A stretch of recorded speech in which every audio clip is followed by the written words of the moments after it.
তামিম দারি একজন সাহাবী, কি নাম? তামিম দারি রাদিয়াল্লাহু আনহু। তিনি একবার 30 জন বা 40 জন সাথীকে নিয়ে সাগরে সফর করতে শুরু করলেন। প্রচণ্ড ঝড় আসলো, সাগর তাদেরকে প্রায় 1 মাস সমুদ্রের মধ্যে ঘুরালো। এক পর্যায়ে একটা দ্বীপে তারা নোঙর করতে পারলেন। সেই দ্বীপে তারা একটা প্রাণীকে দেখতে পেলেন, যেই প্রাণীর গায়ে প্রচুর লোম ছিল। কি ছিল? লোম। এত বেশি লোমকূপ যে তার চেহারা কোনটা আর পিছন দিক কোনটা এটা আইডেন্টিফাই করা যাচ্ছে না। এবং বিস্ময়কর বিষয় হচ্ছে এই প্রাণী কথা বলা শুরু করলো। তারা বলল, তোমরা কারা? তারা বলল, আমরা আরব থেকে এসেছি। এরকম কিছু কনভারসেশন হলো। তখন সেই প্রাণী বলল, তোমাদের অপেক্ষা করছে একজন ব্যক্তি, আমার সাথে আসো। তখন এই 30 জন বা 40 জন সাহাবী তারা তামিম দারির সাথে গেলেন। সাহাবী বলছে এই অর্থে যে তারা পরবর্তীতে মুসলিম হয়েছিলেন, এই ঘটনার পরে তারা মুসলিম হয়েছিল, আলহামদুলিল্লাহ। তো তারা গিয়ে দেখলেন শেকল দিয়ে একজন ব্যক্তিকে বাঁধা আছে, যেই ব্যক্তি খুবই শক্তিশালী, তাকে শেকল দিয়ে বেঁধে রাখা হয়েছে। এবং সেই ব্যক্তি তাদেরকে জিজ্ঞাসা করছিল, তোমরা কোত্থেকে এসেছো? তামিম দারি রাদিয়াল্লাহু আনহু তিনি বলছেন, আমরা মক্কা থেকে এসেছি, মদিনা মক্কা থেকে এসেছি। কি উদ্দেশ্যে? এই উদ্দেশ্যে। তোমাদের সেখানে একজন ব্যক্তি আছে মুহাম্মদ, তার কি খবর?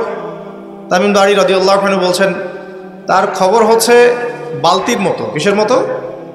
বালতির মতো। কখনো তিনি বিজয় লাভ করছেন, কখনো আবার মুশরিকরা বিজয় লাভ করছে। মানে বদরের যুদ্ধে তিনি জয়লাভ করেছেন, উহুদের যুদ্ধে আবার মুশরিকরা মুসলিমদেরকে বিপর্যয়ের সম্মুখীন করেছেন। জিজ্ঞাসা করলেন, তাবারিয়া হ্রদ চেনো? তিনি বলছেন, হ্যাঁ চিনি। তাবারিয়া হ্রদে কি পানি আছে? তামিম দারি রাদিয়াল্লাহু আনহু বলছেন, হ্যাঁ পানি আছে। এই ব্যক্তি তখন বলছে, অতি শীঘ্রই সেখানে কোনো পানি থাকবে না। আবার প্রশ্ন করছেন, বাইসানের খেজুর গাছের নাম শুনেছ? তামিম দারি বলছেন, শুনেছে। সেখানে কি খেজুর আছে? তামিম দারি বলছেন, প্রচুর খেজুর আছে। এই ব্যক্তি বলছে যে অতি সত্বর সেখানে কোনো খেজুর থাকবে না।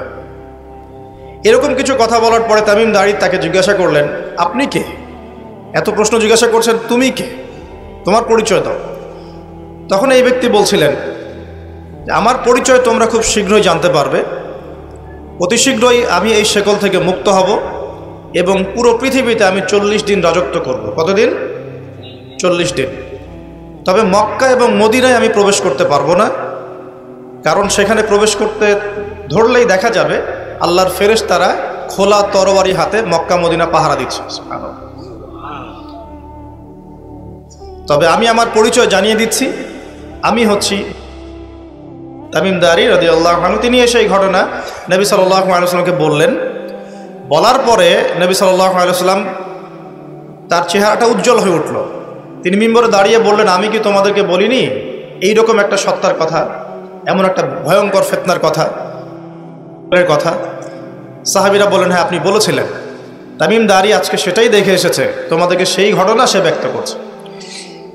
এখান থেকে আমরা বুঝতে পারলাম যে একটা দ্বীপের মধ্যে বন্দী ছিল বা আছে, হয় ছিল বা আছে। এখন ছিল না এখনো আছে, এর উত্তর খুঁজতে হলে আরেকটা হাদিস দেখতে হবে। এটা কোন হাদিস? সহিহ মুসলিমের। নবী সাল্লাল্লাহু আলাইহি ওয়াসাল্লাম মদিনায় বসবাস করছেন, মক্কা থেকে হিজরত করে মদিনায় এসেছেন। মদিনায় মাশাআল্লাহ তিনি ইসলামিক রাষ্ট্র প্রতিষ্ঠা করেছেন। বদরের যুদ্ধ হয়েছে, উহুদের যুদ্ধ হয়েছে, খন্দকের যুদ্ধ হয়েছে। ইসলামের একটা পুরো খিলাফা স্টেট যেটা আমরা বলি সেটা কায়েম হয়েছে।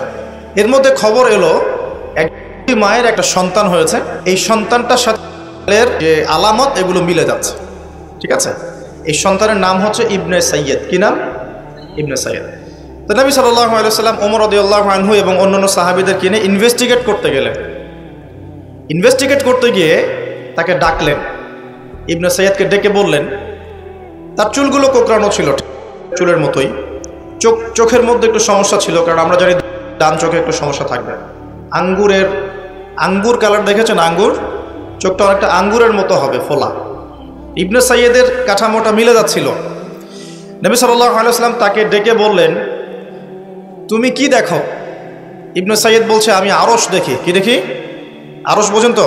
আচ্ছা, এখানে আরশের কথা যেহেতু এসেই গেছে, একটা কথা বলে দেই যে নবী সাল্লাল্লাহু আলাইহি ওয়াসাল্লাম একটা হাদিসে বলেছেন, কিতাবুত তাওহীদ গ্রন্থের মধ্যে আছে, আমরা যে পৃথিবীতে বসবাস করছি, এই পৃথিবী থেকে প্রথম আসমান মানে পুরো মহাবিশ্ব, এর দূরত্ব হচ্ছে 500 বছরের রাস্তা। কত বছর? এভাবে দ্বিতীয় আসমান থেকে তৃতীয় আসমানের ডিস্টেন্স 500 বছরের পথ। কত বছর? এভাবে চতুর্থ, পঞ্চম, ষষ্ঠ, সপ্তম, এই 7 আসমানের প্রত্যেক আসমানের ডিস্টেন্স হচ্ছে 500 বছরের রাস্তা। এর উপরে আছে কুরসি। কি আছে? ওয়াসিআ কুরসিয়ুহুস সামাওয়াতি ওয়াল আরদ। আয়াতুল কুরসি পড়েন নাই? আয়াতুল কুরসি ঘুমানোর সময় পড়েন কি? যে ব্যক্তি ঘুমানোর সময় আয়াতুল কুরসি পড়ে, সারা রাত আল্লাহর পক্ষ থেকে একজন ফেরেশতা তাকে পাহারা দিবে ইনশাআল্লাহ। কিন্তু এই কথা নাসা বিশ্বাস করবে না, এই কথা বিজ্ঞান বিশ্বাস করবে না, কারণ তাকে চোখে দেখা যায় না। তাদের একটা জ্ঞানতাত্ত্বিক দর্শন আছে, যেটা আমরা ইউনিভার্সিটিতে পড়ে আসছি দীর্ঘদিন। সেটা হলো, যা চাক্ষুষ দেখা যায় না এগুলোতে বিশ্বাস করতে নাই। পরীক্ষা নিরীক্ষা পর্যবেক্ষণের মাধ্যমে যখন কোনো সিদ্ধান্ত পাওয়া যাবে সেটাই জ্ঞান, এছাড়া জ্ঞানের কোনো অস্তিত্ব নাই। স্কুল থেকে শুরু করে পিএইচডি ডিগ্রি পর্যন্ত এই দর্শনের উপর ডিপেন্ড করে শিক্ষা নিচ্ছি আমরা সবাই এখন। যা দেখি না বিশ্বাস করব না। এই কারণে পশ্চিমারা আল্লাহকে বিশ্বাস করে না, আল্লাহকে দেখা যায় না। ফেরেশতাকে বিশ্বাস করবে না, বলবে যে বোগাস কথাবার্তা। কোথায় ফেরেশতা দেখা যায়? যা দেখি না বিশ্বাস করবো কেন? আখেরাত দেখি না কেন বিশ্বাস করব? জান্নাত জাহান্নাম দেখি নাই কেন বিশ্বাস করব? জিন জাতি দেখি নাই কেন বিশ্বাস করব? আত্মা বা রুহকে দেখেছেন? রুহ বা আত্মা যেটা নিয়ে চলাফেরা করছেন দেখেছেন? কেন বিশ্বাস? কবরের আযাব কেন বিশ্বাস করব?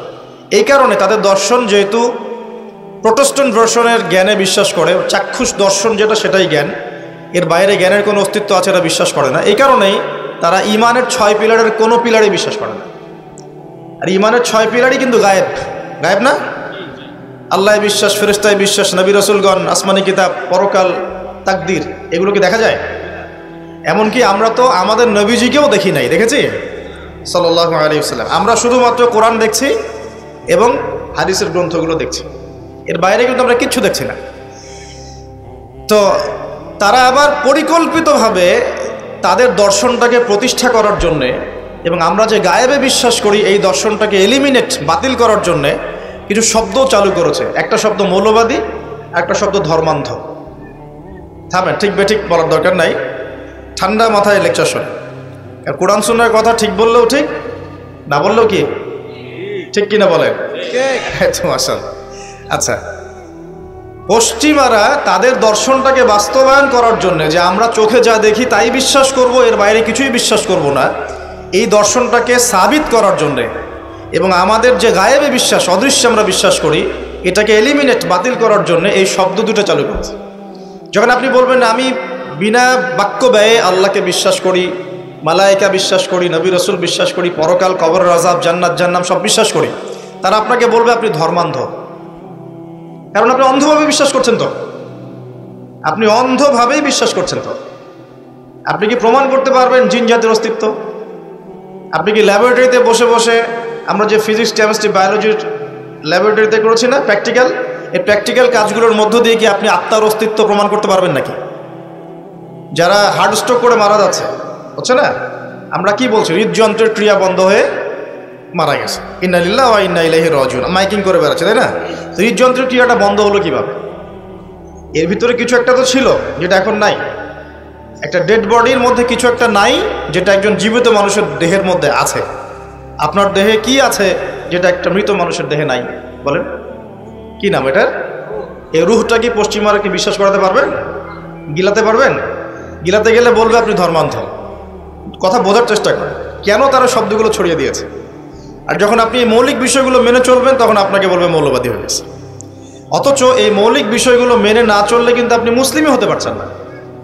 কেউ যদি আত্মায় বিশ্বাস না করে, জিন জাতিতে বিশ্বাস না করে, আপনার আল্লাহ অদৃশ্য বিশ্বাস না করে, আখেরাত অদৃশ্য জগৎ বিশ্বাস না করে, জান্নাত জাহান্নাম, কবরের আযাব, মিজান পুলসিরাতে বিশ্বাস না করে, সে কি মুসলিম হতে পারবে কিনা বলেন দেখি এবার। তাহলে মুসলিম হতে হলে আমাকে আল্লাহর কথা, আল্লাহর বাণীকে চোখ বন্ধ করে বিশ্বাস করতেই হচ্ছে। কোনো কোনো ক্ষেত্রে আল্লাহ পাকের আদেশের সামনে আত্মসমর্পণ করতে হচ্ছে বিনা বাক্য ব্যয়ে। এক্সাম্পল দিচ্ছি, এই যে ইব্রাহিম আলাইহিস সালামের ছেলেকে বলেছিলেন আল্লাহ পাক, বলেছিলেন, যার ফলশ্রুতিতে আমরা ঈদুল আজহা পালন করি না।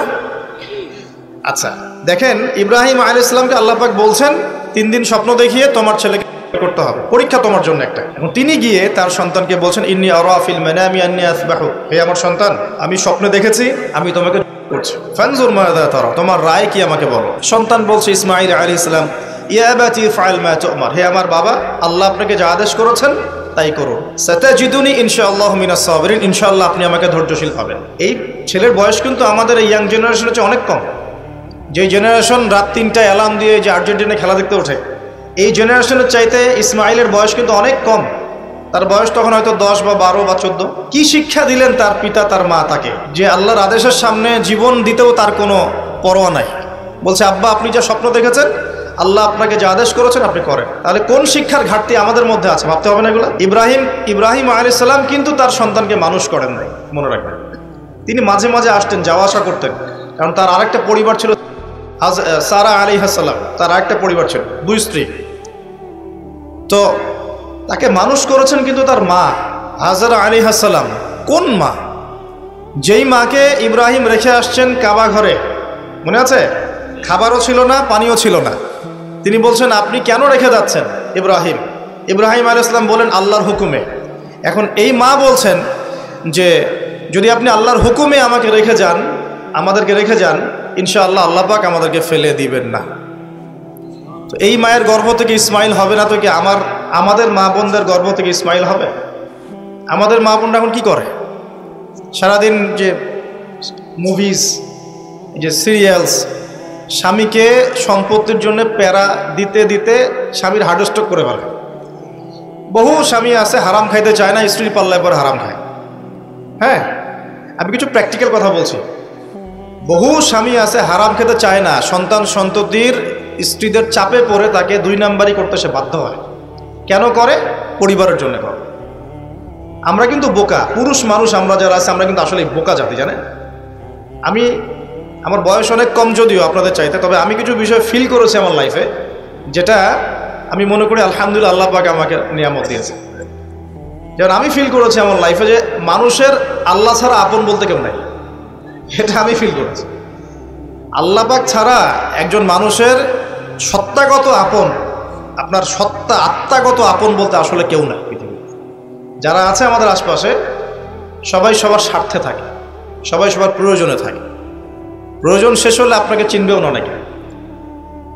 আমি যখন ইন্তেকাল করব, এমন হবে 40 দিন পর কেউ আমাদের কবর জিয়ারত করবে কিনা সন্দেহ আছে। এগুলো বাস্তবতা। আর আমরা বোকা কেন জানেন? আমরা এই দুনিয়ার মানুষদের স্বার্থেই, আমার আশপাশের মানুষগুলোর স্বার্থেই সারা জীবন আল্লাহর বিরুদ্ধে চলি, হারাম খাই, সুদ খাই, ঘুষ খাই, দুর্নীতি করে ওদের মুখে হাসি ফোটানোর জন্য। যেই মানুষগুলো আমাকেই চিনবে না পরকালে, দুনিয়াতেই মারা গেলে আমাকে চিনবে না, তো সেই মানুষগুলোর জন্য আমি আল্লাহর বিরুদ্ধে চলে যাই। আমরা বোকা না? আর দেখবেন যেসব পুরুষের সৎ থাকতে চায় তারা শেষ বয়সে খুব একা হয়ে পড়ে। খেয়াল করে দেখেন, যে পুরুষটা সৎ থাকতে চায় শেষ বয়সে গিয়ে দেখবেন তারা খুব একাকিত্বে ভুগছে। আর এখন একটা কমন সমস্যা, এটা অনেক প্রবীণ মানুষ যারা আছেন তারা কিন্তু একাকিত্বে ভোগেন, খুব একাকিত্বে ভোগেন। স্ত্রী দেখছে না, সন্তান খোঁজ খবর নিচ্ছে না, বন্ধু বান্ধবরা নাই, হ্যাঁ, বৃদ্ধাশ্রমে গিয়ে পড়ে আছে। পরিবারগুলোতে এখন পুরুষ নির্যাতন বেরোচ্ছে আর কি। হ্যাঁ, কথা একটু ভিতর থেকে বোঝার চেষ্টা করবেন। হ্যাঁ, নারী নির্যাতন তো আছেই। আমরা জানি এমন দুশ্চরিত্রের লম্পট অনেক পুরুষ আছে সমাজে, যৌতুকের জন্য মেয়েদেরকে চাপ দেয়, স্ত্রীদেরকে চাপ দেয়, তাই না? শারীরিক মানসিক নির্যাতন করে না? মেয়েদের প্রতিও চরম নির্যাতন হয়, কিন্তু পুরুষদের উপরেও কিন্তু দিন দিন নির্যাতন বাড়ছে। আমরা কিন্তু এই সেন্সে বোকা হয়ে গেছি। চালাক হব কখন? যখন আমরা আমাদের দুনিয়ার প্রতিটা কাজ আল্লাহর সন্তুষ্টির জন্য করব। দুনিয়ার প্রতিটা কাজ যদি আমরা আল্লাহর সন্তুষ্টির জন্য করি, তাহলে আমরা কারো ব্যবহারে কথায় কষ্ট পাবো না ইনশাআল্লাহ। কারণ আমাদের সলাত, ইন্না সলাতি ওয়া নুসুকি মাহইয়ায়া ওয়া মামাতি, আমাদের সলাত সব স্যাক্রিফাইস, জীবন মৃত্যু কার জন্যে? আল্লাহর জন্য। আল্লাহর কাছে আমার এক্সপেকটেশন থাকবে যে আল্লাহর কাছে আমি চাই, কোনো মানুষের কাছে কোনো এক্সপেকটেশন নাই, তখন আপনি কষ্ট পাবেন না। জীবনে সুখে থাকার দ্য ফিলোসফি অফ হ্যাপিনেস হচ্ছে এটা। জীবনে সুখে থাকার, সুখী হওয়ার, এই দুনিয়ার জীবনে সুখী হওয়ার ফিলোসফি হচ্ছে যে আল্লাহ ছাড়া কারো কাছে আশা করেন না। এবং আল্লাহ ছাড়া অন্য কারোর জন্য কোনো কিছু করতে চান না, আল্লাহকে সন্তুষ্ট করার জন্য করতে যান, ইনশাআল্লাহ আল্লাহ পাক আপনাকে সব কিছুই দিবে ইনশাআল্লাহ। সম্মান, মর্যাদা, প্রতিপত্তি, মানুষের ভালোবাসা সবই পাবেন যদি আপনি আল্লাহর হয়ে যান। আমি একটু ভিতরে চলে আসছি আর কি, বাইরে আসে আবার আসেন। তো এই যে কুরসির কথা বলছিলাম, আয়াতুল কুরসি কেন তেলাওয়াত করবেন? কারণ রাত্রেবেলা একজন মালাক বা ফেরেশতা আপনাকে পাহারা দিবে ইনশাআল্লাহ। আর পশ্চিমাদের দর্শন বলে দিলাম, ওরা কিন্তু এই অদৃশ্যের জগতে বিশ্বাস করে না। এই কারণে আমরা যারা অদৃশ্যের জগতে বিশ্বাস করি, আমাদেরকে এইসব সাম্প্রদায়িক শব্দ দিয়ে তারা সারা বিশ্বের বুকে আন্ডার এস্টিমেট করার চেষ্টা করেছে। এগুলো ধরতে হবে এগুলা। সামনে আসেন। এখন কুরসির পরে কি আছে? এই কুরসির উপরে আছে একটা মহাসাগর। কি আছে? মহাসাগর। নাসা কি বলেছে এখন পর্যন্ত? এই জন্য আমরা কেউ বিশ্বাস করি না। কালকেই যদি দেখবেন নাসা বলে দেয় হ্যাঁ একটা মহাসাগরের সন্ধান পাওয়া গেছে, পৃথিবী থেকে লক্ষ কোটি আলোকবর্ষ দূরে, নাম দিয়ে দিল যে .FM0000mm2, একটা নাম দিয়ে দিল। ওরা তো এরকম নাম দেয় আর কি, তাই না? বাস তখন কিন্তু দেখবেন সারা বিশ্বের মানুষ চোখ বন্ধ করে বিশ্বাস করবে কি না? আমরা কিন্তু আল্লাহর প্রতি চোখ বন্ধ করে বিশ্বাসের জায়গায় এই পশ্চিমাদের উপর এখন চোখ বন্ধ করে বিশ্বাস করি। কি বুঝেন? এটা কিন্তু শিরক হচ্ছে, এটাও শিরক হচ্ছে। তো একটা কথা মিস করে গেছি, ইব্রাহিম আলাইহিস সালাম করার যে পরীক্ষায় পড়েছিলেন তখন কিন্তু তিনি প্রশ্ন করেননি আল্লাহকে, আল্লাহ একজন মাসুম বাচ্চাকে কেন করব, এর পিছনে যুক্তি কি, এর পিছনে বিজ্ঞান কি, এর পিছনে দর্শন কি, প্রশ্ন করেছিলেন? তিনি একদম সামি'না ওয়া আতা'না, আল্লাহ পাক আদেশ করেছেন, চোখ বন্ধ করে পালন করতে গিয়েছে। ইব্রাহিম আলাইহিস সালাম অন্ধভাবে আল্লাহর আদেশ মেনে চললেন না? আর ইব্রাহিম আলাইহিস সালাম সবচেয়ে বড় মুসলিম না আমি সবচেয়ে বড় মুসলিম? বলেন, কে এই উম্মার নামকরণ করেছেন মুসলিম? সূরা হজ পড়ে দেখেন, হুয়া সাম্মাকুমুল মুসলিমিন। এই হুয়া মানে কে? মিল্লাতে আবিকুম ইব্রাহিম, ইব্রাহিম আলাইহিস সালামের মিল্লাত, তিনি তোমাদের পিতা, যিনি তোমাদের নামকরণ করেছেন কি? মুসলিম। আর আমাদের আদি পিতা হচ্ছেন আদম আলাইহিস সালাম। তো দেখুন প্রিয় ভাইরা, এই মহাসাগরের উপরে আছে কুরসি, যার কথা আমি বলতে গিয়ে এখানে আসলাম। ইবনে সাইয়্যিদ কি বলছে, সে কি দেখে মনে আছে না ভুলে গেছেন? ইবনে সাইয়্যিদ কে? নবী সাল্লাল্লাহু আলাইহি ওয়াসাল্লাম যাকে ইনভেস্টিগেট করছেন মদিনায়, কোথায় একটু খেয়াল রাখেন, তামিমদারি দ্বীপে দেখে আসছেন। কোথায় দেখে আসছেন? দ্বীপে। আর নবী সাল্লাল্লাহু আলাইহি ওয়াসাল্লাম ইনভেস্টিগেট করছেন কোথায়? মদিনায়। আচ্ছা, তো এখন এই ব্যক্তি বলছে আমি আরশ দেখি। নবী সাল্লাল্লাহু আলাইহি ওয়াসাল্লাম বলে আরশ কোথায়? সে বলছে আরশ পানির উপরে। কোথায়? পানির উপরে। তখন নবী সাল্লাল্লাহু আলাইহি ওয়াসাল্লাম বলছেন তুমি তো তাহলে শয়তানের আরশ দেখছো। কার আরশ দেখছে? শয়তানের কিন্তু আরশ আছে, শয়তানেরও কিন্তু একটা আরশ আছে। কোথায় এটা জানেন? সমুদ্রের উপরে। অনেকে বলে যে ভাই বারমুদা ট্রায়াঙ্গেলে আছে নাকি, এটা আমরা জানি না, এভাবে বলা যাবে না, এটা আমরা ব্যাখ্যা করতে পারবো না, আল্লাহ ভালো জানেন। তো এখন শয়তানও কিন্তু সিংহাসনে বসে, দিন শেষে বসে ওর যে চেলা চামুন্ডা যারা আছে ওদেরকে ডাকে, ডেকে বলে আজকে কি করাইছো তোমরা? একজন বলে যে আমি তো জেনা করাই দিছি দুজনের মধ্যে, আমি মদ খাইয়েছি মানুষকে, আমি মানুষকে পরকীয়া লিপ্ত করেছি, আমি একজনকে একজনের বিরুদ্ধে উস্কে দিয়ে হত্যা করিয়ে দিয়েছি। এরকম করে শয়তানরা বলতে থাকে। তো ইবলিস বলে না, তোমরা তেমন কোনো কাজ করতে পারো না। ইতিমধ্যে একজন শয়তান এসে বলে যে আমি একটা কাজ করেছি। কি কাজ করেছো? যে আমি একটা পরিবারের স্বামী স্ত্রীর মধ্যে বিচ্ছেদ ঘটিয়ে দিয়েছে। কি করেছে? এটা এখন বেশি হচ্ছে না?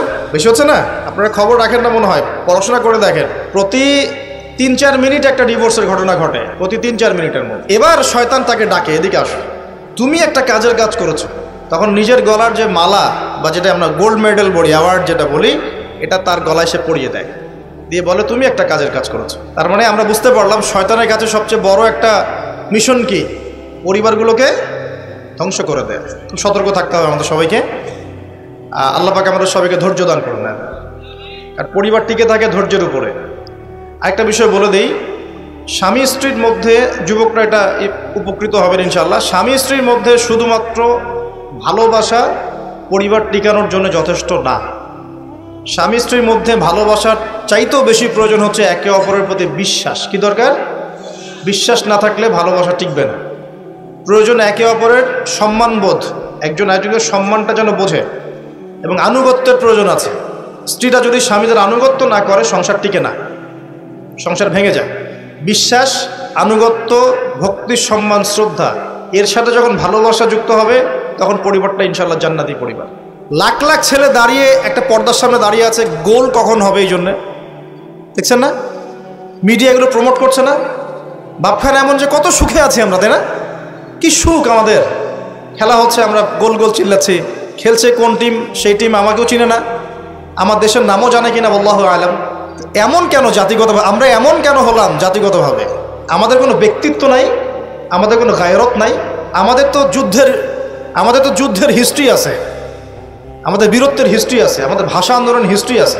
দেশের কনসেপ্ট বাদ দিয়ে ইসলামের কনসেপ্টও যদি বলেন, আমরা তো তারেক বিন জিয়াদের উত্তরসূরি, বিন কাসিমের উত্তরসূরি, খালেদ বিন ওয়ালিদ, উমর ইবনুল খাত্তাবের উত্তরসূরি। আমাদের কোনো গায়রত নাই? যদি আমি একা একা সকালবেলা উঠে ফজরের নামাজের পরে এই মাঠটাকে 10 রাউন্ড দেই, এটা আমার জায়েজ না? না জায়েজ? জায়েজ। এখন আপনারা 10 জন 20 জন দুটা টিম হয়ে গেলেন। আমি তো টুকটাক খেলাধুলার মধ্যে ছিলাম, টিম হয়ে গেলেন, এখন আপনারা খেলছেন ফুটবল, 1 ঘন্টা আধা ঘন্টা খেলবেন, জায়েজ না? না জায়েজ। কিন্তু এই খেলাটাকে টেলিকাস্ট করে আপনি হাজার হাজার মানুষের সময় তো নষ্ট করতে পারেন না, তার হায়াত তো নষ্ট করতে পারেন না। এই খেলাকে কেন্দ্র করে তো জুয়ার আসর বসাতে পারবেন না আপনি। এটাকে কেন্দ্র করে আপনি lakh lakh billion billion dollar খরচ করতে পারবেন না তো। অথচ আপনার পাশেই প্রতিবেশী রাষ্ট্র না খেয়ে মারা যায়, আমাদের পাশেই মিডল ইস্টের পাশেই প্রতিবেশী রাষ্ট্র না খেয়ে শিশুরা মারা যাচ্ছে। প্রতিবেশী না খেয়ে থাকে, আমি পেট ভরে খাই, আমি মুমিন নাকি? প্রতিবেশী না খেয়ে থাকে আর আমি পেট ভরে খাই, আমি কি মুমিন নাকি? আর সারা বিশ্ব এই দিকে মানুষকে ফোকাস করে রেখেছে, বিশ্বের একটা অংশ এই দিকে ফোকাস করে রেখে তাদের এজেন্ডাগুলো ঠিকই বাস্তবায়ন করছে না। রমজান মাস আসে, দেখবেন রমজান মাস যখনই আসে দেখবেন যে নির্যাতন বেড়ে যায় উম্মার উপর। যে সময়ে উম্মার ইকোনমিক অবস্থা ভালো না, সামরিক অবস্থায় তাদের মুখাপেক্ষী হয়ে থাকতে হচ্ছে, যে সময় আমাদের ভিতরে পলিটিক্যাল বিরোধগুলো দেখা দিচ্ছে, আমরা ইউনাইটেড হতে পারছি না, যে সময় যুব সমাজরা মাদকে আসক্ত হয়ে আছে, পর্নোগ্রাফিতে আসক্ত হয়ে আছে, দ্বীনের ইলম কালাম অর্জন করছে না, নামাজ ঠিক মতো পড়ছে না, কুরআন তেলাওয়াত করা শিখছে না, যে সময়ে ইভেন আলেম ওলামাদের মধ্যে ঐক্য দেখা যাচ্ছে না, যে সময়ের মধ্যে আমরা পরিবারগুলোর ভাঙন দেখতে পাচ্ছি, আমাদের পরবর্তী প্রজন্ম কোন পরিবেশে বড় হবে সেই নিশ্চয়তা দিতে পারি না। এই সমাজটা পরিবর্তনের দায়িত্ব আমাদের কারো ঘাড়েই নাই। শুধু কি পলিটিশিয়ানদের দায়িত্ব? শুধু কি প্রশাসনেরই দায়িত্ব? আমাদের সবাইকে নাকে তেল দিয়ে ঘুমানোর জন্য পৃথিবীতে আসছে। এই যুব সমাজ তো জানেই না, বোঝেই না ওদেরকে কি কারণে এই পৃথিবীতে পাঠানো হয়েছে। সে যে মুসলিম, তার যে দায়িত্ব কর্তব্য আছে, আল্লাহ পাক যে তাকে সৃষ্টি করেছেন তার ইবাদত করার জন্য এবং আল্লাহর জমিনে দিনটার প্রচার প্রসার ঘটানোর জন্য, তার কোনো ফিকির আছে? একটা পর্দার সামনে দাঁড়িয়ে সে আধা ঘন্টা 1 ঘন্টা 1.5 ঘন্টা সময় নষ্ট করে ফেললো, তার ফিজিক্যাল কোনো উপকারও কিন্তু নাই। আছে? কোন জায়গায় আপনি বাচ্চাকে রেখে যাচ্ছেন চিন্তা করে দেখেন একবার। একটা ছোট্ট বাচ্চার ইজ্জতের কোনো গ্যারান্টি পাচ্ছি না আমরা। মানুষ কোন জায়গায় চলে গেছে দেখেন, মাদক অ্যাভেলেবল হয়ে গেছে, পর্নোগ্রাফি দেখে না 5% ছেলেও পাওয়া যাবে না এখন। আর যারা দেখে ভিতর থেকে এরা পশু হয়ে গেছে, এর কাছে একটা বাচ্চাকে দিলেও সে রেপ করে রেখে দিবে। চিন্তা করে দেখেন না, বিগত 50 বছরে ধর্ষণের সংখ্যা বেড়েছে না কমেছে? কি পরিমাণ বেড়েছে, বেড়েছে কি পরিমাণে? পর্নোগ্রাফির পরিমাণটা কি পরিমাণ বাড়ছে, মাদক কি পরিমাণে বেড়েছে। এখন এই দায়িত্বটা শুধু প্রশাসনের না, শুধু পলিটিশিয়ানদের না, আমাদের সবার দায়িত্ব আছে তো। আমরা যদি যার যার জায়গা থেকে দায়িত্ব পালন করতে আজকে পিছুপা হয়ে যাই, বিশ্বাস করেন আগামী 10-20 বছর পরে আমাদের সন্তানরা একটা ভয়ঙ্কর বিশ্ব দেখবে, আসে এমন একটা বিশ্ব দেখবে যার দুঃস্বপ্নের মতো কল্পনাই করে নাই। আল্লাহ আমাদেরকে বোঝার তৌফিক দান করুন। আমি হয়তো কিছুটা ইমোশনাল হয়ে বেশি কথা বলে ফেললাম, ভুল ত্রুটি হলে মাফ করবেন।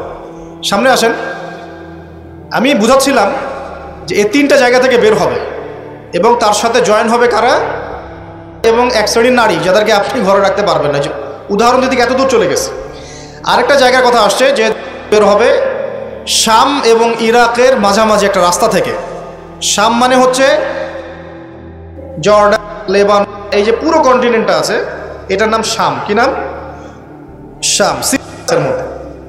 আর ইরাক হচ্ছে এই যে আমাদের ইরাক তো চিনেন, এর মাঝখান থেকে একটা রাস্তা থেকে বের হবে। একটু ভূগোল ঘাটবেন, একটু জিওগ্রাফি পড়ে দেখবেন, ওর মাঝখানে এখন একটা রাষ্ট্রের জন্ম হয়েছে। এই রাষ্ট্রটা আজকে থেকে 100 বছর আগে বিশ্বের বুকে ছিল না। ছিল 1914 সালের আগ পর্যন্ত এরকম কোনো রাষ্ট্রের অস্তিত্বই বিশ্বের বুকে ছিল না। বিগত 100 বছরে এটা অস্তিত্ব লাভ করেছে, নাম আপনারা সবাই জানেন। এবং সেখানে শুধু রাষ্ট্র গঠন করেই তারা ক্ষান্ত হয় নাই, কিন্তু ওই যে বললাম 70,000 দিবে ইস্পাহানের, বললাম না? তার মানে অন্য হাদিসের সাথে লিঙ্ক করলে দেখা যায় নবীজি বলছেন যে সে বিশ্ব শাসন করবে এবং তার ফলোয়ার্স হবে কারা? মানে কারা? তো সে যদি রাষ্ট্র কায়েম অলরেডি করে ফেলে এবং সেখানে যদি বিশ্বের সমস্ত জায়গা থেকে সেও যায় এবং ওরা সেখানে শক্তিশালী হয়ে যায়, তাহলে সশরীরে বের না হলেও তার অনুসারীরা কি বের হয় নাই? বোঝেন নাই কথা? বুঝছেন? এখন তার অনুসারীদের একটু অবস্থা দেখেন। বিশ্বের বড় বড় সেক্টরগুলোর কথা আমি জাস্ট মেনশন করে দিই। Politics, economics, finance, military section এবং মিডিয়া, বড় বড় 5-6টা সেকশন। একটা সেকশন আমাকে দেখাবেন যেটা ওদের নিয়ন্ত্রণের বাইরে আছে? এমন কোনো সেকশন নাই। এখানে শিক্ষিত মানুষ যারা, তারা আমার কথা বুঝতে পারবে। বিশ্বের এমন কোনো সেকশন নাই যেটা ওদের নিয়ন্ত্রণের বাইরে। ইভেন এই যে প্রযুক্তিগুলো আমরা ইউজ করছি, এগুলো সব কিছু ওদের নখদর্পণে আছে। এখন আমাকে একটা কোয়েশ্চেনের উত্তর দেন যে যদি আপনি বিশ্ব রুল করতে চান, তাহলে আপনাকে বিশ্বের এই বড় বড় সেকশনগুলোকে রুল করতে হবে না? শ্রীলঙ্কা কি পারবে বিশ্বের অর্থনীতিকে নিয়ন্ত্রণ করতে? পারবে না, কারণ তার নিজের কোনো ইকোনমিক বেস নাই। পারবে কি? পারবে সারা ওয়ার্ল্ডের পলিটিক্সকে নিয়ন্ত্রণ করতে? পারবে না। মনে করেন কি পারবে সারা বিশ্বের ফাইন্যান্স এগুলো নিয়ন্ত্রণ করতে পারবে? সেখানে তো মানুষ অনুদানের উপর তারা চলছে না, তাদের তো জানমালের নিরাপত্তাই নাই। তার মানে যে বা যারা বিশ্ব শাসন করবে এবং তার অনুসারীরা, তাদেরকে বিশ্বের বড় বড় সেকশনগুলো তো রুল করতে হবে, তাই নয় কি? সশরীরে বের না হলেও, সে সশরীরে না আসলেও তার ফলোয়ার্স যারা, তারা কিন্তু অলরেডি রাষ্ট্র কায়েম করেছে, বিশ্বের বড় বড় সেকশন নিয়ন্ত্রণ করছে এবং ঐক্যবদ্ধ হয়েছে, রাজধানীও ঘোষণা করে ফেলেছে। এবার কি মিলাতে পারছেন কথা যে কোন দিকে আমি ফোকাস করছি? এবার আসেন, তাদের সাথে লড়াই করার ক্ষমতা সবার থাকবে না, এটাও সত্য। কারণ আসবে, সে তাদেরকে নিয়ে বিশ্বে 40 দিন পুরো ম্যাসাকার করবে, পুরো বিশ্বটাকে 40 দিন সে শাসন করবে, যার প্রথম দিনটা হবে 1 বছরের সমান। কত বছর? কিভাবে হবে আল্লাহ জানেন, আমি ব্যাখ্যা করতে পারবো না। দ্বিতীয় দিন হচ্ছে 1 মাসের সমান, তৃতীয় দিন 1 সপ্তাহের সমান, তারপরের দিনগুলো আমাদের দিনের মতোই। কথা বুঝতে পারছেন? সে কি করবে? সে নিজেকে খোদা দাবি করবে, সে বলবে সেই খোদা আল্লাহ, এবং তার 1 হাতে জান্নাত 1 হাতে জাহান্নাম থাকবে। এই যে এই 1 হাতে জান্নাত মানে কি সত্যিকারের জান্নাত? ওই যে 2 2 4 যারা মিলায় বলবে হ্যাঁ সত্যিকারের জান্নাত। একটা বাহন থাকবে, গাধা বলা হয়েছে, যার বিশাল ডানা থাকবে, যে ডানার নিচে বহু মানুষ আশ্রয় নিতে পারবে, এবং সেই ডানাতে সে আকাশে চড়ে বেড়াবে। আকাশে উড়ে এমন কোনো গাধা আছে নাকি? আছে? যারা 2 2 4 মিলায়, যে 2 যোগ 2 লেফট হ্যান্ড সাইড সমান রাইট হ্যান্ড সাইড, এরা মনে করবে যে উড়ন্ত গাধাও মনে হয় আসতে পারে। আর যারা ইন্টেলেকচুয়াল থিঙ্কিংস রাখেন, তারা বুঝবেন যে হতে পারে এটা এমন কোনো প্রযুক্তি যেটা দিয়ে সে আকাশকে নিয়ন্ত্রণ করবে। হতে পারে অত্যাধুনিক কোনো এয়ারক্রাফট, আল্লাহ ভালো জানেন। তবে উড়ন্ত কোনো গাধা যে হবে না, এটা আমরা নিশ্চিত ইনশাআল্লাহ। তো এখানে অনেক রূপকথা আছে। সে ডান হাতে জান্নাত মানে যারা তাকে ফলো করবে, সে ওদের সবাইকে প্রোগ্রেস দিবে, দুনিয়াতে শান্তিতে থাকবে। আর যে তার মানে আনুগত্য করবে না, জুলুমের শিকার হবে, ব্যাস জাহান্নাম। এ তো সরাসরি জান্নাত জাহান্নাম নয় যে ধরে ঢুকাই দেবে।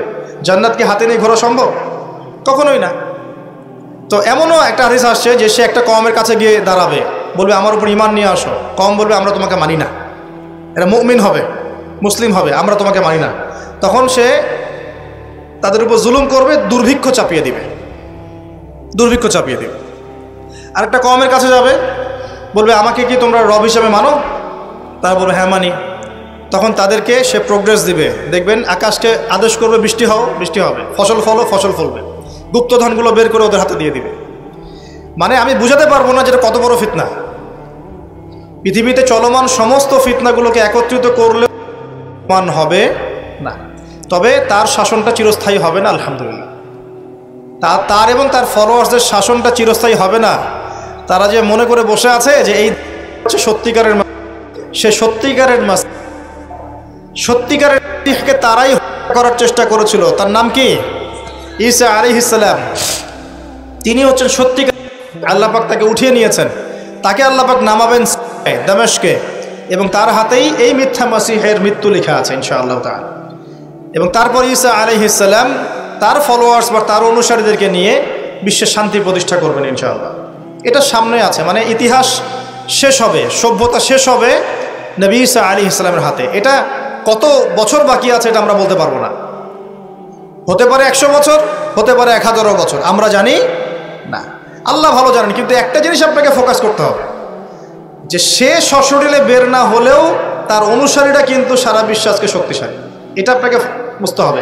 একটা সুসংবাদ আপনার জন্য। নবীজি বলছেন সাল্লাল্লাহু আলাইহি ওয়াসাল্লাম, কোনো ব্যক্তি যদি সূরা কাহফের প্রথম 10টা আয়াত মুখস্থ করে বা শেষের 10টা আয়াত মুখস্থ করে বা এই দুটোই 20টাই করেন, ইনশাআল্লাহ আপনার জীবদ্দশায় যদি হয় সে আপনার কোনো ক্ষতি করতে পারবে না। এখন প্রশ্ন আছে আরো, এই সূরার মধ্যে কি আছে যা আপনাকে এই ফিতনা থেকে বাঁচাবে? এটা জানার জন্যে আপনাকে আসহাবুল কাহফের ঘটনা পড়তে হবে। ওই যে 9 জন যুবকের কথা বলেছিলাম, 309 বছর ঘুমিয়েছিল, আল্লাহ পাক আবার ঘুম থেকে উঠিয়েছেন। ডিটেলস বলার সময় নেই, বাসায় গিয়ে পড়বেন। এবং এই বিষয়গুলো বোঝার আগে মুসা এবং খিদর আলাইহিস সালামের ঘটনাটাও পড়তে হবে, যে বাহ্যিক চোখে যা দেখা যাচ্ছে ওটা বাস্তবতা নয়। বাস্তবতা ওটাই যে আল্লাহ নূর দিয়ে খিদর আলাইহিস সালাম দেখছেন। আমি একটা জায়গা থেকে আলোচনা শেষ করে দেবো এখানে। এই সূরার মধ্যে আরও একটা ঘটনা আছে যেটা আমি কোনোদিনও বলি নাই, আজকে বলতেছি আপনাদের সামনে। আপনারা সৌভাগ্যবান, এই ঘটনা আমি আজ পর্যন্ত কোনো লেকচারে বলি নাই। সূরা কাহফে আরও একটা বিষয় আছে যেটা আপনাকে চেনাবে সভ্যতাগুলো কেমন হবে। একটু মনোযোগ দেন প্লিজ, 10 মিনিট দেখুন। এই সূরার মধ্যে 4টা ঘটনা আছে। কয়টা? একটা হচ্ছে আসহাবুল কাহফের, একটা যুলকারনাইন আলাইহিস সালাম, একটা মুসা এবং খিদর আলাইহিস সালামের, আর একটা হচ্ছে এই ঘটনা, 2 বন্ধুর ঘটনা যা আমি কোনো লেকচারে এখনো বলি নাই। আল্লাহ পাক এই সূরার মধ্যে একটা বিস্ময়কর ঘটনা বলছেন। 2 বন্ধুর। কয়জন বন্ধু? এক বন্ধু প্রচণ্ড ধনী, এমন ধনী যে আল্লাহ পাক তাকে বড় বড় বাগান দিয়েছেন, খেজুরের, আঙ্গুরের, হ্যাঁ, বিশাল বিশাল বাগান। এবং তার মধ্য দিয়ে নদী চলছে। নদী, একটা নদী চলে যাচ্ছে ভিতর দিয়ে, 2 পাশে বাগান। তাহলে কত বড় প্রপার্টি চিন্তা করেন, একটু চিন্তা করেন। আমরা তো বিঘা আর এই যে শতকের হিসাব করি না। আল্লাহ বলছেন যে 2টো বিশাল জান্নাত দিয়েছিলাম তাকে, মানে বাগান দিয়েছিলাম, ফলের বাগান, মাঝখান দিয়ে নদী প্রবাহিত হচ্ছে। এবং প্রত্যেক বছর 2 বার করে এই জায়গায় ফসল ফলতো, প্রচুর ফসল হতো। তো এত ধন সম্পদ পাওয়ার পরে এই বন্ধু, মানে এই ব্যক্তি, তার এক গরিব বন্ধুকে নিয়ে এই বাগানে ঢুকেছে। ঢুকে হাঁটাহাঁটি করছে, গল্পগুজব করছে। গল্পগুজব করার এক পর্যায়ে গিয়ে এই ধনী বন্ধু বলে ফেলছে। কি বলছে? সে বলছে যে আনা আকসারু মিনকা মালা ওয়া আ'আসু নাফারা। হে আমার দোস্ত শোনো, আমি তোমার চাইতে মালে এবং সম্পদে অনেক সেরা। কে বলছে এটা? এই ধনী বন্ধু। আমরা কিন্তু এরকম কথা বলি না। এই ধনী বন্ধু হচ্ছে বস্তুবাদী মানুষ, মানে বাড়ি গাড়ি, টাকা কড়ি, স্ট্যাটাস, এটাই তার কাছে সব কিছু। বুঝতে পারছেন কথা? সে তার বন্ধুকে বলছে তুমি তো গরিব, আমি তোমার চেয়ে অনেক সেরা টাকায়, পয়সায়, ধন দৌলতে। এমন মানসিকতা আমাদের মধ্যে আছে না অনেকের? আচ্ছা, এবার সে আরও বলছে যে ওয়াদাখালা জান্নাতাহু ওয়া হুয়া যালিমুল লিনাফসি। সে তার জান্নাতে প্রবেশ করলো, তার নফসের উপর সে জুলুমও করে বসলো। কিভাবে জুলুম করলো? এভাবে সে বলছে ক্বালা মা আযুন্নু আন তাবিদা হাযিহি আবাদা। কে বলছে এটা?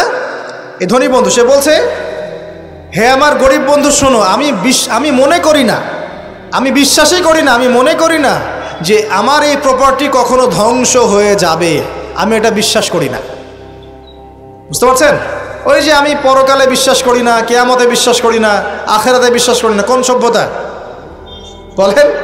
আচ্ছা, সে বলছে যে মা আযুন্নু আন তাবিদা হাযিহি আবাদা। আমি বিশ্বাস করি না, আমি মনে করি না যে এই প্রপার্টি কখনো ধ্বংস হতে পারে। ওয়া মা আযুন্নু সাআতা কায়িমা। আর আমি এটাও মনে করি না যে কিয়ামত কখনো হবে। বুঝতে পারলেন কথা? আমি এটাও বিশ্বাস করি না যে কখনো। জি, শেষ করছি আমি। তার মানে কি, এই বন্ধুটা বস্তুবাদী না? সে পরকালে বিশ্বাস করে না, কিয়ামতে বিশ্বাস করে না। সে তার ধন সম্পত্তির মোহে এত আসক্ত হয়ে গেছে যে সে মনে করে যে এটা কখনো আমার থেকে যাবে না। এমন চিন্তা আমাদের মধ্যে আছে না?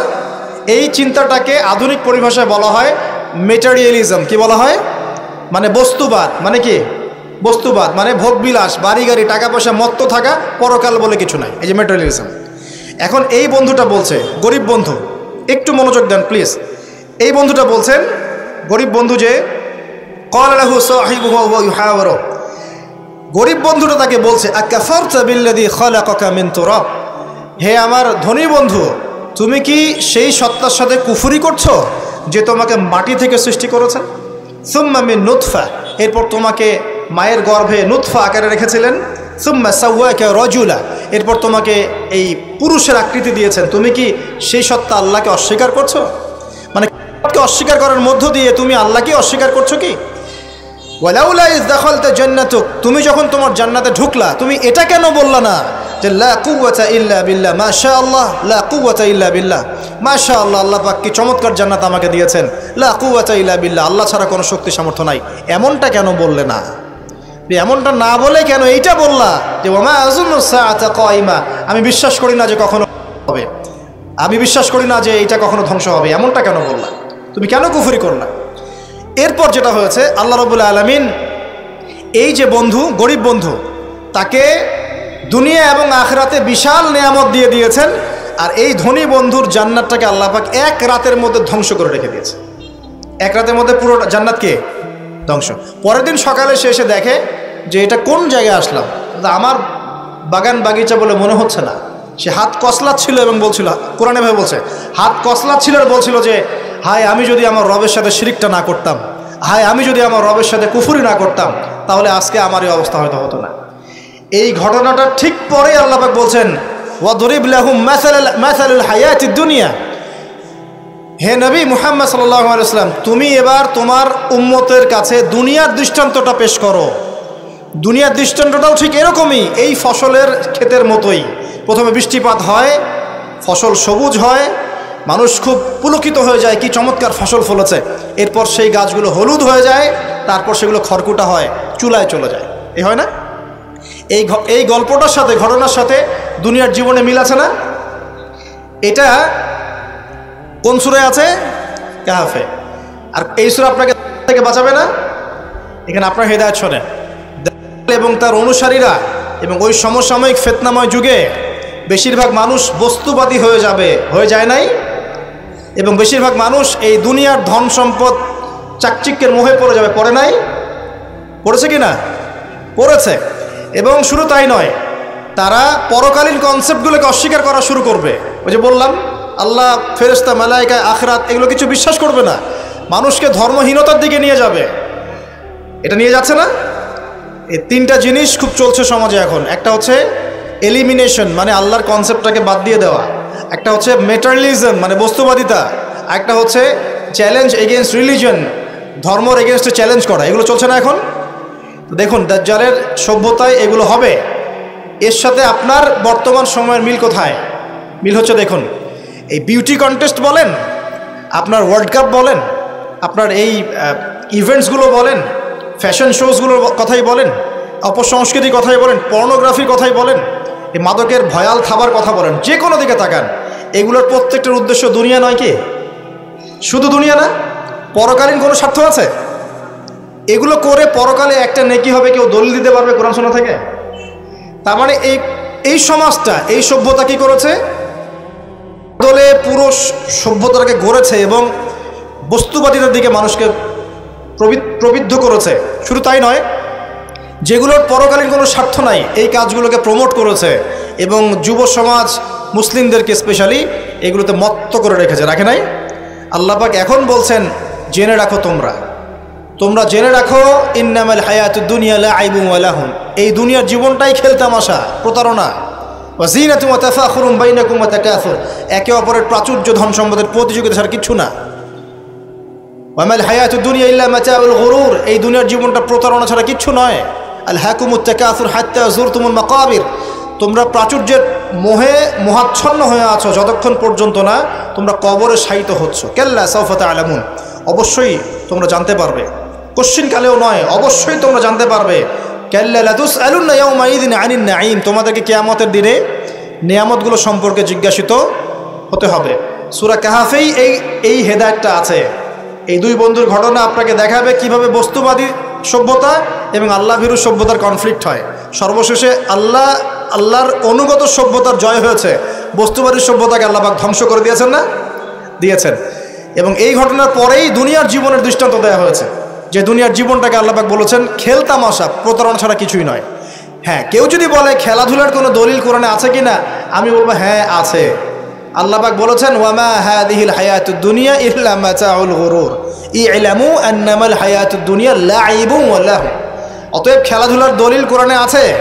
আল্লাহ পাক বলছেন দুনিয়ার জীবনটাই তোমাদের খেলাধুলার প্রতারণা, ধোঁকা। কি বুঝলেন? এই দুনিয়ার জীবনটাই হচ্ছে খেলাধুলা, প্রতারণা, মোহ এবং ধোঁকা, এবং তোমাদের পারস্পরিক চাকচিক্যের প্রতিযোগিতা ছাড়া কিচ্ছু নয়। এখন এই সভ্যতার দিকে তাকাবেন চোখ কান খোলা রেখে, যে যত রকম ফাহেসা কাজগুলো মিডিয়া দিয়ে প্রমোট করা হচ্ছে, এগুলোর মূল উদ্দেশ্য হচ্ছে দুনিয়া, এবং মুসলিম যুবকদেরকে এবং উম্মাকে তাদের মূল উদ্দেশ্য থেকে সরিয়ে দেওয়ার চেষ্টা করা। আমাদের মূল উদ্দেশ্য কি? এক, আমাদের মূল উদ্দেশ্য ছিল জ্ঞান অর্জন করা। মূল উদ্দেশ্য ছিল জ্ঞান অর্জন করে আমল করা, আল্লাহ পাকের জমিনে দ্বীনের প্রচার করা। আমাদের পৃথিবীর মূল উদ্দেশ্য ছিল কি? পারিবারিক আদর্শ ঠিক করা, সন্তানদেরকে মানুষ করা, সমাজের কাঠামো ঠিক করা, হালাল খাওয়া, দ্বীনের দাওয়াতি কাজ করা, আল্লাহর জমিনে দ্বীনটাকে প্রচার করা, প্রসার করা, প্রতিষ্ঠার চেষ্টা করা। এগুলো আমাদের মূল উদ্দেশ্য ছিল। এখান থেকে সরিয়ে এনে আমাদের সবার চোখকে এখন বিভিন্ন আমোদ প্রমোদ ফুর্তির দিকে ফোকাস করে রাখা হয়েছে, এবং এর ফলশ্রুতিতে আমরা আমাদের দুনিয়াতে আসার উদ্দেশ্যটা কিন্তু ভুলে গেছে। প্রিয় ভাইয়েরা, সতর্ক থাকবেন। যে বিষয়টা যতটুকু লিমিট আছে, এই লিমিট ক্রস করতে যাবেন। যতটুকু করা জায়েজ আছে এতটুকু করবেন, যেগুলোতে জায়েজ নাই সেগুলো জায়েজ না। আল্লাহ রাব্বুল আলামিন আপনাদের সবাইকে ইসলামের বেসিক বিষয়গুলোর উপর টিকে থাকার তৌফিক দান করুন।